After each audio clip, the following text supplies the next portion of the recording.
Welcome to Redvee TV's instant fan reaction supported by A-Star Recruitment for the 2021 season following Saints' 34 points to 16 victory over Hull FC at the Totally Wicked Stadium this evening. Comprehensive, good enough, much improved performance, probably one of the best halves at least of the season so far. Yeah, one of the most comfortable performances definitely of the season. Still think we've got a couple of gears we can go through as well, but we were in control of that game from obviously minute one, the kick-off that went dead that Hull didn't deal with. Very comfortable for Saints. We were all right, as I say. I think one swallow doesn't make a summer, and that first half was tremendous. Let's not get too carried away. We were good. I don't think Hull were in it though, were they? They looked disinterested. They looked, I don't know, just off, making silly basic errors. But as we say, listen, you can only play the team who's put out in front of you, and I think Saints were by far and away the better team tonight. Yeah, obviously from the opening kick-off that Hull allowed to go dead, handed Saints possession, and we never really looked back from there. And for me, obviously Hull were on the short turnaround this evening, having played on Sunday night. But then again, we played in France on a long day on Saturday, so there's probably not a lot in that. It just seemed to me that I thought we were good, and we were quite clinical, and we looked aggressive, and the ball stuck a lot more. Obviously we've worked on our retention. The discipline was a lot better, and probably combined with the fact that Hull just weren't at the races either. Yeah, you're right. That's it. Things did click for us tonight, that first half. And to be honest, we could and probably should have been further ahead. We've had a couple of tries shots off there. We've had a couple of opportunities that have gone begging. It's a good performance. It's the start of where we probably need to be. And I'm not saying we've been terrible. Yeah, you look at the Catalan game and could it have been better? Of course it could have been better.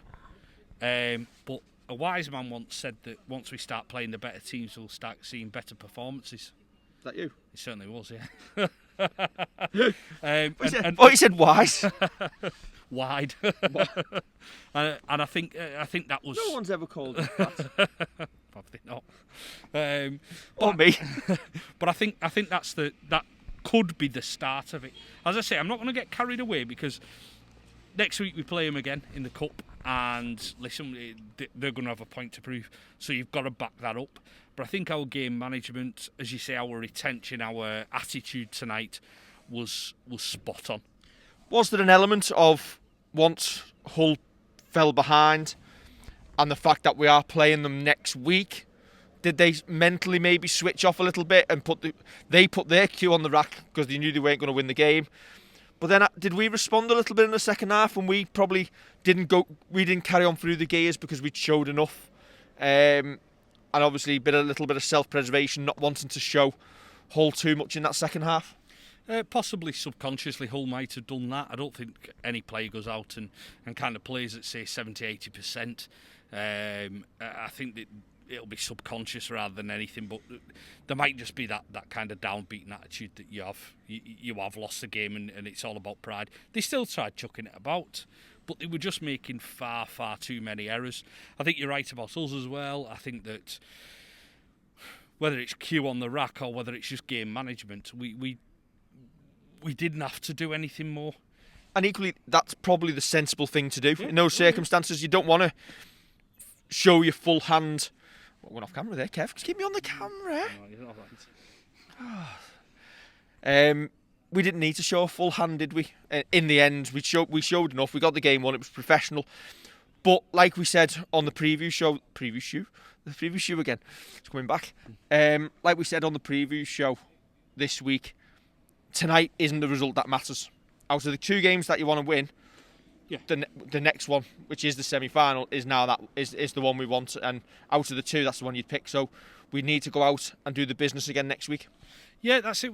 If we showed the same in the first half, I'm sure we can back that up. We're a fit enough team to back that up. So yeah, that's it. As we've said, the game next week is more important in the grand scheme of things. That's the one that we desperately want to win. Tonight, if we'd have lost it with the way that the league's set up, it might not have mattered too much. It might if we'd have gone on a little run. And it'll be interesting to see people on social media who said, "Oh, I can't see us getting a win in the next couple of games." It'll be interesting to see kind of how they've reacted to that performance. Because, listen, that was we've got a point to prove. And first half, we went out and did it and made sure that the game was won by half time. Are Hull one of the better teams in the league? Not on that showing. Oh. That means the social media comments will be saying, "Wait till we play someone good." Well, that's it. Listen, they've started all right, but on that showing, no. On that showing, they're not. There was too many basic errors.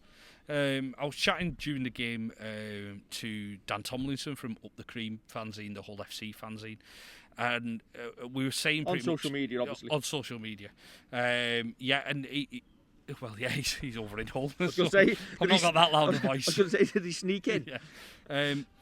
But yeah, and I was saying that I thought they made too many errors, and he was saying that you would have to click tonight. I don't necessarily think we clicked and we were at 100% tonight. No. I think we're going to click against a team and put 50, 60 points on them. But we were better, we were quicker than them, we got some quick play of the ball.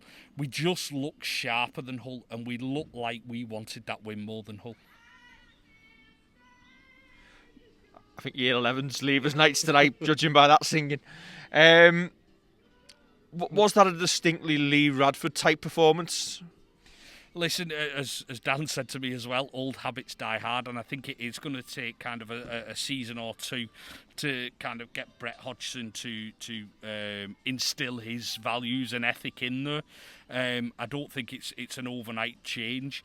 You look when Justin Holbrook came, we had that great performance against Hull Magic Weekend, but it didn't change overnight, and I think as long as he gets time and he gets another pre-season with them and another couple of signings, we probably will see a stronger Hull team, a stronger mentally, not necessarily physically, but a stronger mentally Hull team.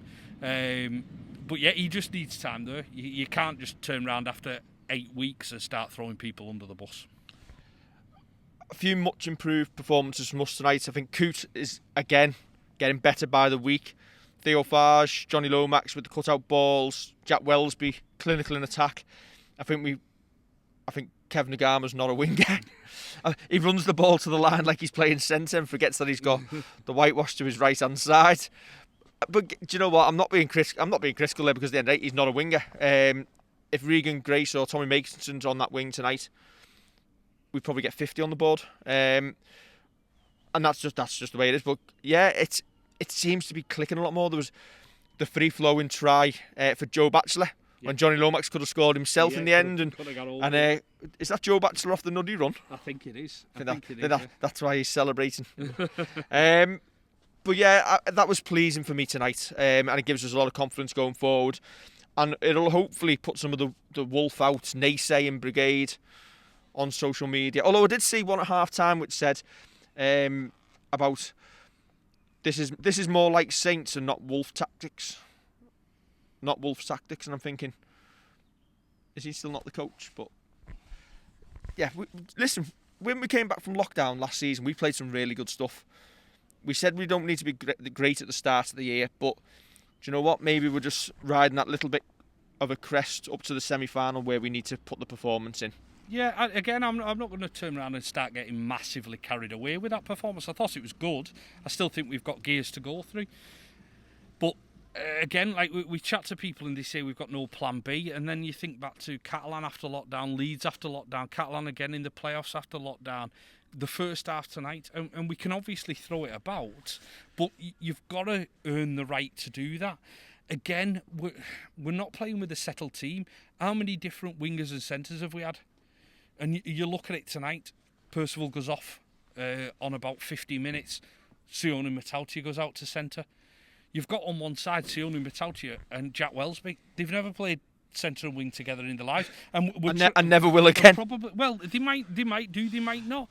But this is where, listen, getting the wins at this point of the season, you don't have to be playing free-flowing rugby. It'd be nice to see. Don't get me wrong. Everybody wants to see Saints throwing it about, but I also think sometimes there's a bit of rose-tinted spectacles that we start thinking, well, we always play free-flowing rugby, and we always played it under Justin Holbrook. You know what? There was some performances under Holbrook that weren't all that. So, listen, I just think at the minute, let's enjoy the wins and enjoy that first half. I think those are the same glasses that people wear when they think everybody else is wonderful as well. Possibly. Yeah. But yeah, it's much better. It's much It better is for me. much better. And do you know what? We say we won't get carried away, and we won't. But we know we've got years of experience of watching this team. We know what our players are capable of when they click, and it's coming. At some point, we're going to put, when we get a full team out, we will put a massive basketball score on someone. Yeah. Well, hopefully without the others. No, not a basketball score, a cricket score. Yeah. Otherwise, it's going to be up 80 points to 68. That's it. Yeah, we don't want that. We don't want that. We still want that defensive solidity though. Yeah, listen, it's, again, let's not get too carried away. And to finish off, where did you get your mask from? Oh, the club shop. How much? I think it was £3.99. I think it was quite cheap. There's an awful lot of people without masks tonight. Hopefully the club will sell a few more then. Yeah, Do you know what? That'd make a really nice polo shirt with the stick man a little bit smaller, like just all over it, like a mad design. Please don't rub yourself out again. Do you know what that'd make? That would make a really nice away kit, all black, just with little stick man all over it. Just Little stick men make it on Redvee. yeah. We'll design that. We'll put a picture up. We'll send it to the club. We've just been talking about designing things, and you said we're both rubbish at it. So No, it's there in the mind. Don't ask me to do it on Microsoft Paint. We're probably You as see- good as Hull's graphic man with the squad. That steaming turd we put onto the team sheet was apt, wasn't it? You say we. You're in this. We're in this together, Kevin. We're all in this together. Right. Don't forget to like, share, and subscribe. And we will catch you next week for the Hull FC semi-final preview show. Catch you soon.